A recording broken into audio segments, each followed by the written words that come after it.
Bismillahirrahmanirrahim. Assalamualaikum warahmatullahi wabarakatuh.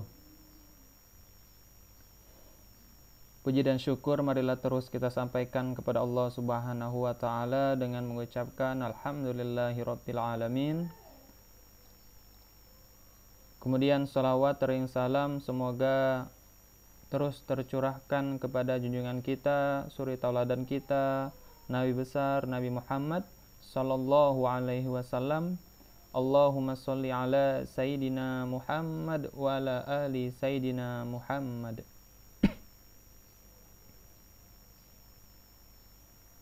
Baik, pada kesempatan kali ini kita akan membahas terkait dengan uji asumsi klasik pada regresi linier berganda, yaitu uji multikolinearitas.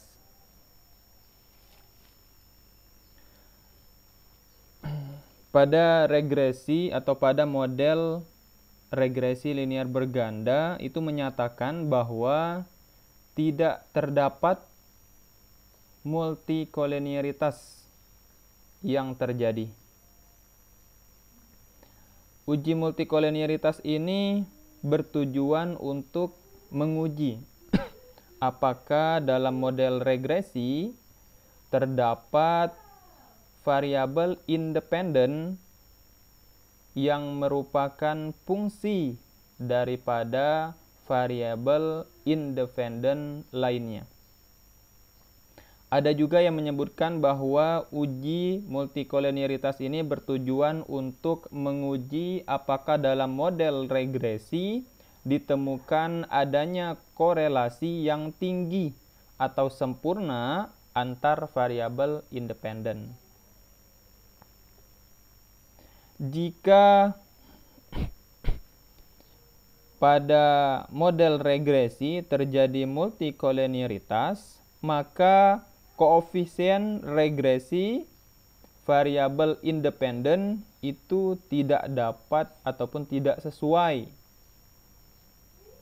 untuk dijadikan dasar pada suatu model. Ada banyak cara untuk mendeteksi suatu model regresi terjadi multikolinearitas. Pada kesempatan kali ini kita akan membahas 3 cara mendeteksi multikolinearitas, yaitu caranya yang pertama kita coba cari sama-sama, analyze, kemudian regression, kemudian linear. Kemudian kita masukkan variabel Y pada kolom dependen dan variabel X1, X2, dan X3 pada kolom independence. Jika sudah masuk, maka klik statistik. Di sini kita checklist collinearity diagnostic. Kita checklist, kemudian klik continue. Kemudian kita klik OK.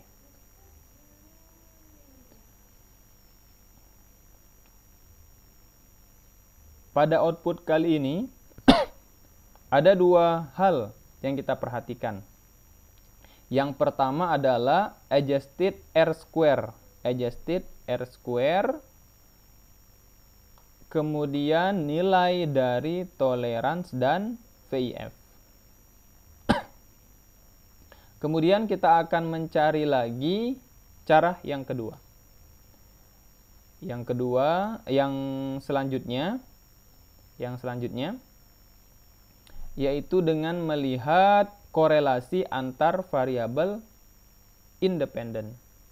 Caranya adalah analyze, kemudian correlate, kemudian bivariate, kemudian kita masukkan variabel X1, X2, X3 ke dalam kolom variabel. Oke, kemudian klik OK. Nah, kita akan temukan di sini korelasi antar variabel independen. Yaitu korelasi antara X1 dan X1, X1 dan X2, X1 dan X3, dan seterusnya.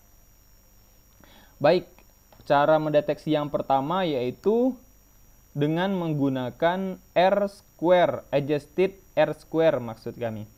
Yaitu dengan menggunakan adjusted R-square. Jika nilai adjusted R-square ini besar, atau yang tergolong besar itu di atas 0,6, sedangkan sedikit variabel independen yang signifikan. Jadi variabel independen sedikit yang signifikan atau banyak yang tidak signifikan, maka terjadi multikolinearitas. Jadi di sini adjusted R-square-nya tergolong besar karena di atas 0,6 yaitu 0,876. Dan variabel independen hanya satu yang signifikan jika kita menggunakan alfa 0,5 atau 5%, 0,05 maksud kami, 0,05 atau 5%. Maka hanya satu yang signifikan. Sedangkan X2 dan X3 itu tidak signifikan karena nilai signifikannya lebih besar daripada 0,05 atau nilai signifikannya lebih besar daripada alfa sehingga tidak signifikan. Artinya jika berdasarkan nilai adjusted R-square dan kita bandingkan dengan signifikansi dari variabel independen, maka terjadi multikolinearitas. Itu cara mendeteksi yang pertama. Kemudian cara yang kedua yaitu kita melihat nilai tolerans dan VIF-nya. Ini adalah satu kesatuan, nilai dua nilai ini satu kesatuan. Jika nilai tolerans ini lebih kecil daripada 0,1 dan nilai VIF lebih besar daripada 10, maka terjadi multikolinearitas. Jadi berdasarkan hasil yang kita peroleh ini, nilai toleransnya lebih besar daripada 0,1 dan nilai VIF-nya lebih kecil daripada 10. Sehingga tidak terjadi multikolinearitas. Kemudian yang selanjutnya itu dengan menggunakan nilai korelasi. Jadi jika nilai korelasi antar variabel independen, jika nilai korelasi antar variabel independennya besar itu di atas 0,6, maka dia terjadi multikolinearitas. Seperti yang kita lihat di sini bahwa korelasi antara X1 dan X2 itu lebih besar daripada 0,6 yaitu sebesar 0,849. Artinya korelasinya besar antar variabel independen. Sehingga berdasarkan ini itu terjadi multikolinearitas.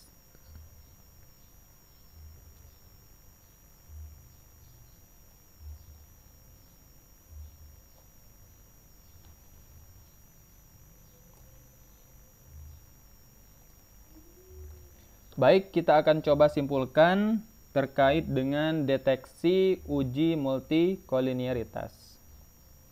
Yang pertama, nilai adjusted R-square-nya lebih besar daripada 0,6 atau tinggi, tetapi hanya sedikit variabel independen yang signifikan. Ini tadi benar terjadi pada output kita, yaitu hanya terdapat satu variabel yang signifikan, artinya sedikit, dan banyak yang tidak signifikan, yaitu variabel X2 dan X3 itu tidak signifikan karena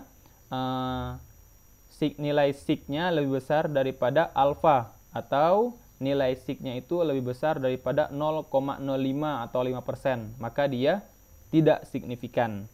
Artinya berdasarkan deteksi yang pertama ini, itu terjadi multikolinearitas. Kemudian dengan cara yang kedua, berdasarkan pada nilai tolerans yang lebih kecil daripada 0,10 dan nilai VIF-nya harus lebih besar daripada 10. Berdasarkan hasil yang kita peroleh tadi, bahwa nilai toleransinya itu lebih besar semua daripada 0,10 atau 0,1 dan nilai VIF-nya lebih kecil semuanya daripada 10. Artinya berdasarkan deteksi yang kedua ini itu tidak terjadi multikolinearitas.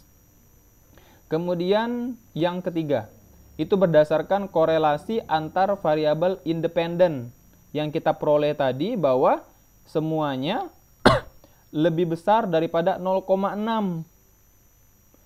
Artinya korelasi antar variabel independen ini yang kita peroleh tadi, korelasi antara X1 dan X2 itu 0,849.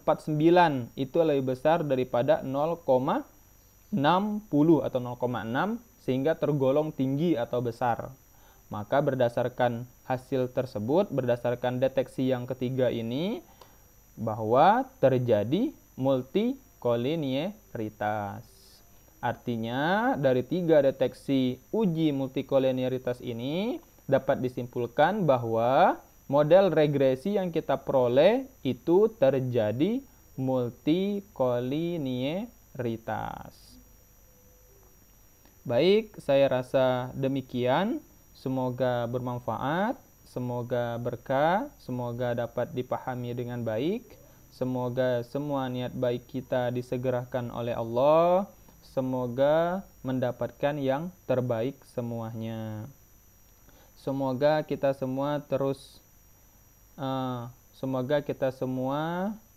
diberikan Allah kesehatan dan terus dalam lindungannya. Semoga semuanya terhindar dari wabah yang terjadi pada saat ini, yaitu kita terhindar dari wabah COVID-19 dan semoga segera berakhir wabah ini sehingga kita dapat beraktivitas sebagaimana biasa gitu ya, sebagaimana yang biasa kita lakukan sehari-hari. Baik, saya kira demikian. Terima kasih. Kita tutup dengan hamdalah. Alhamdulillahirabbil alamin. Wassalamualaikum warahmatullahi wabarakatuh.